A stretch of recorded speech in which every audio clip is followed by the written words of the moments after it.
Hello everyone, Colin Cadet here for Woodwork Web. Today we're going to talk about biscuit cutters, or biscuit jointers as they're called. I have a bit of a love-hate relationship with biscuit jointers, and that's because they're pretty much dedicated to doing one job. And as much as many people try and get them to do other jobs, there's usually other tools that do a much better job. So today we're going to look at biscuit jointers and why you might want to select one or why you might want to use an alternate tool for other projects. Now the way biscuit jointers work is a slot is cut into a board, in fact into two boards, two matching boards, and something called a biscuit is used to slide into that slot. And we'll show you that in a second, but I want to talk about biscuits for a second. First of all, there's four biscuit sizes. There's something called the 20, easily the most popular. Probably 90% of the biscuits manufactured and sold are 20s. It's the biggest biscuit. 10s, somewhat popular, accounting for maybe 5%. Then there's something called 000 or 000 biscuits, and they're a little bit smaller again. And then there's something, and I forget what they're called, probably quadruple odd or something. I don't even have any here, and they require actually a different kind of a biscuit cutter, and they're even smaller again. But there is a difference in the three sizes, and this is the size that you'll find is the most popular. So here's the three sizes of biscuits. There's the triple aught, there's the number 10, and there's the most popular, the number 20. Now these biscuits, there's different quality biscuits that you can get, and these biscuits that I'm using and that I prefer are something made out of beech.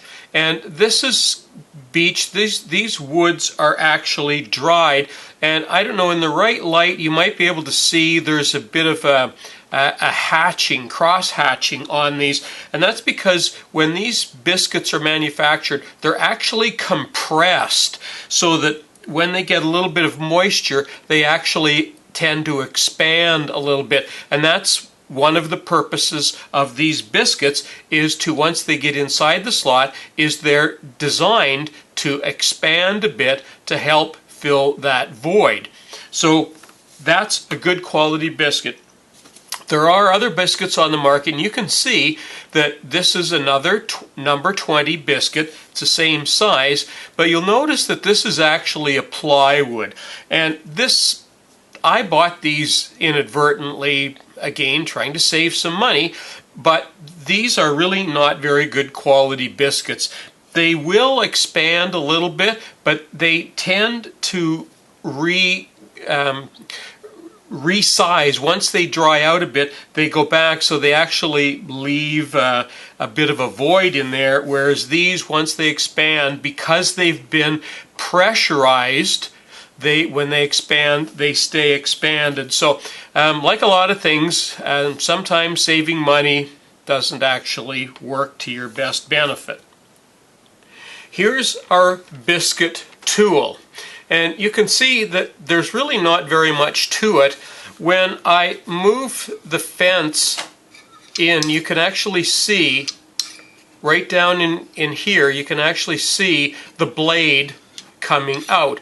And the reason it works like that is when you put it in the wood and push like this, when you have a piece of wood against the fence, the idea is that you push like that, and that drives, and you can actually see right there, you can actually see that blade, how that blade would drive into the wood. Now what most biscuit jointers have is something that you can actually adjust how far this blade goes into the wood. And let's get a close-up of this. Now this is the adjustment on this biscuit jointer, this is the adjustment that determines how far the blade will go into the wood. And by simply turning it, it's actually on 20 right now. I guess that number A, I guess that tells us that the very tiny biscuits are A's. I'm going to move it to 10, and you can actually see that there's a 20, but up here, the guide where you can't see quite as well is where the 10 shows up, and you can see that doesn't go quite as far. And if we put it to the double aught, you can see how that pin stops right there. And there's actually something called a max too, which goes even deeper if you're doing something special. I leave mine at number 20 because that's the one that I use the most often. Now, some biscuit joiners, and if you have one, you may have one of these, it actually has a fence that actually rotates up and down. This one is a more basic model. I've had this for quite a few years, and it only has two settings. You can do vertical, or you can turn this upside down and do 45-degree angles. And I have to be honest, in probably 10 or 12 years that I've owned this particular biscuit cutter, I have never had a need to cut anything at a 45-degree angle. Everything that I ever cut is going straight into the wood, and all the fancy settings, you might find that you actually never use them. The most important setting for most biscuit joiners, this one included, is setting the depth. And basically, for this piece of wood, for example, is a 3/4 inch piece of wood, and there's little guides on here to tell you where to set the depth. But basically, you want that blade, which is right there, you want that to come around the center of the board when you're holding the wood like that. And you can see that that's, if we tilt it up there, you want that to come right about where the center of the wood's going to be. So I'm going to stop for a second and reset this, and we're actually going to put some biscuits in, cut some biscuits and put them in. Now I just have a couple of scrap pieces of oak here that I'm going to use to show you how to biscuit joint together. And in this biscuit jointer, if you look right down in this area right here, you'll notice there's a little window, and there's a very little tiny tick in the middle of that window. And that little tick basically just shows you that that's actually the center of the blade inside. So I'm going to make some marks on this. I'm actually going to, normally I'd use a pencil, but so you can see this better. Normally you don't even have to be fancy for a biscuit cutter because they're pretty forgiving. Just make some lines like that, and then what you're going to do is move those apart, and you want to make sure that you don't turn them upside down or get them mixed up, because the height of the blade you're going to want to be the same on both sides. So be careful. It's not when you've got two, but sometimes you'll have 4 or 5 boards that you're gluing together. You need to be careful that you don't get them confused. And basically what I'm going to do in a second here is I'm just going to look through, and I'm going to line up. I don't know if we can see that there. If you look there, you might be able to see that line in there. Basically what I'm going to do from up top, I'm just going to look down and align that up and just drive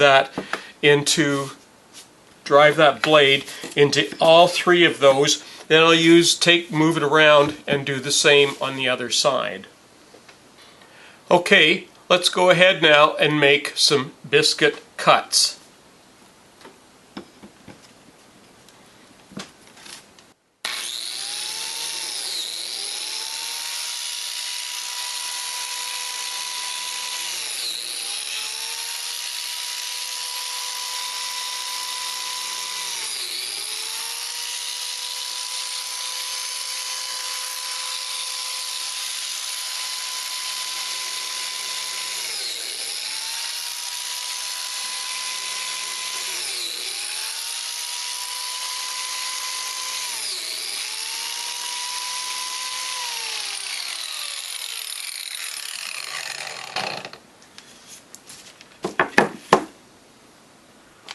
Okay, so there's our cuts, and you can see that I'm a little bit off on where I cut my biscuits, but you know what, it doesn't matter because they're a little bit on both sides. They're a little bit on the high side, but they're the same on each side.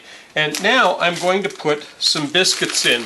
And here's another thing that I didn't tell you. Because these biscuits are all kiln dried and compressed, you need to keep them in a bag that keeps moisture from them, especially if you live in an area where there's a lot of moisture in the air, because if you don't, they won't slide. They'll actually expand. They'll suck in moisture from the air, and they'll actually expand so that they won't fit in those slots.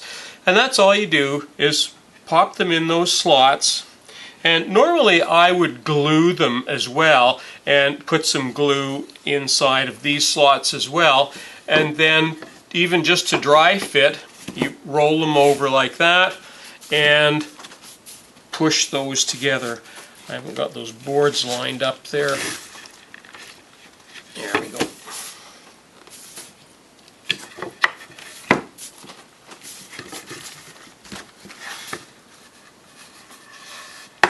There, that's coming together.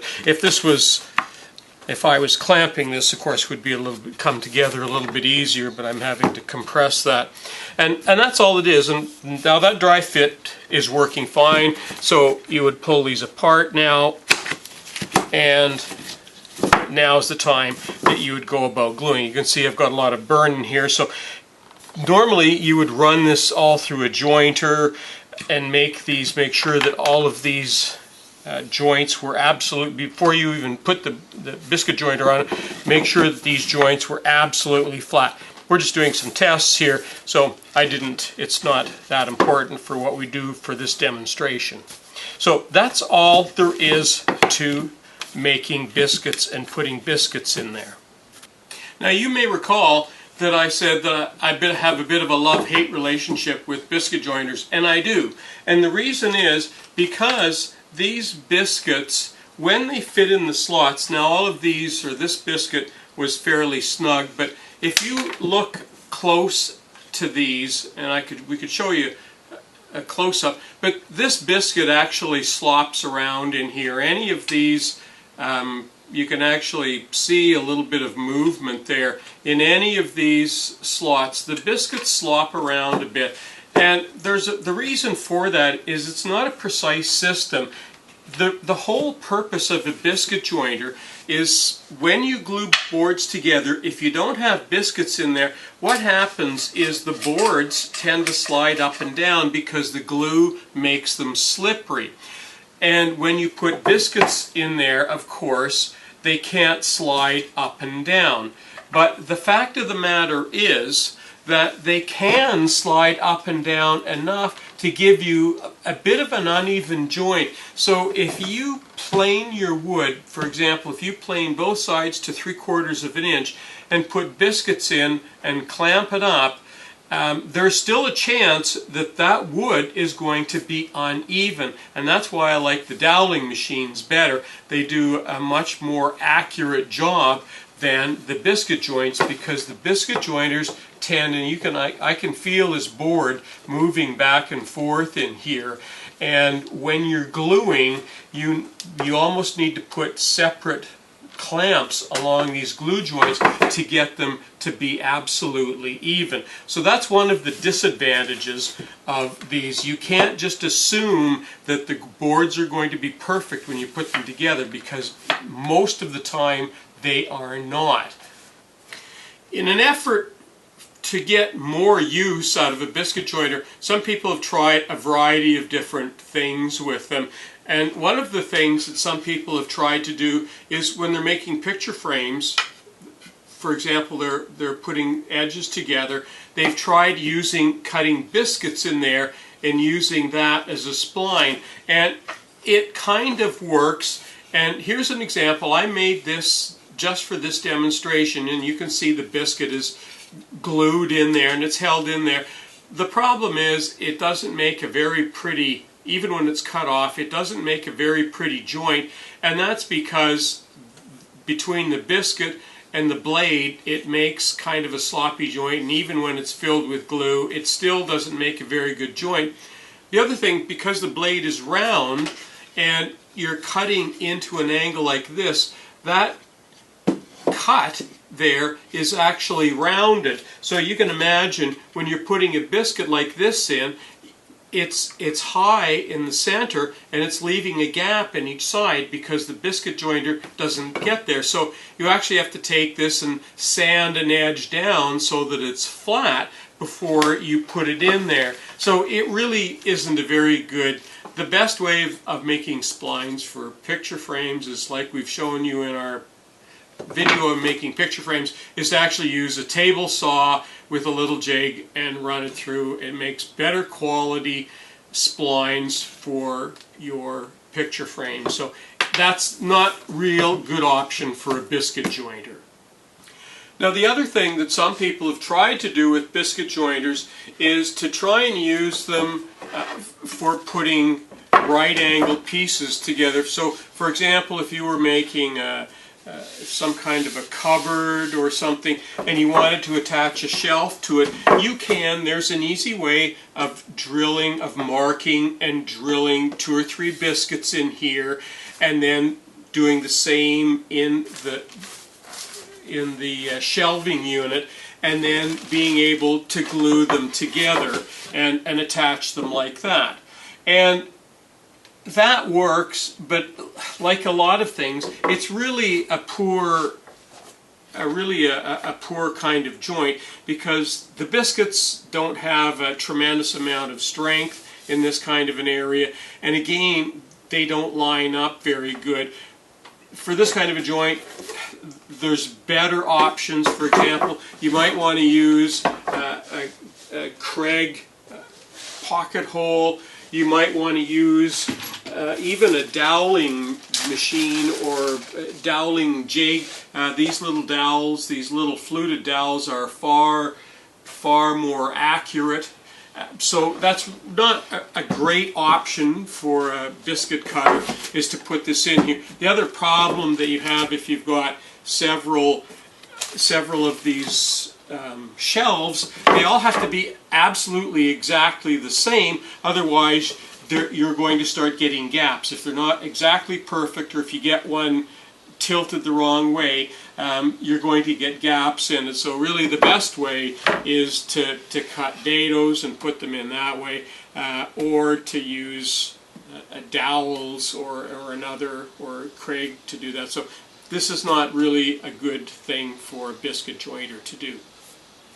Now you'll often hear people say that one of the reasons that they use biscuits is to make the joints, and this is a board that I've actually, I think there's a glue line here. It's actually four boards. There's glue lines here and glue lines here.